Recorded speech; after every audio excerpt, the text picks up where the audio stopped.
viewers, friends, family. Po ay ito na naman ang inyong lingkod. Nagbabalik. Sa lansangan ng Kamanibela. Nice! Yan. Panibagong araw. Panibagong takas. Joke lang.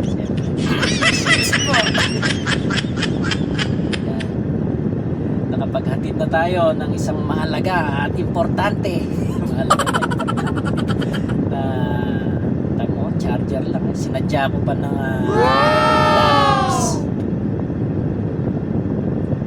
sana all. 10 points para sa'yo. Ang galing mo. Sana all.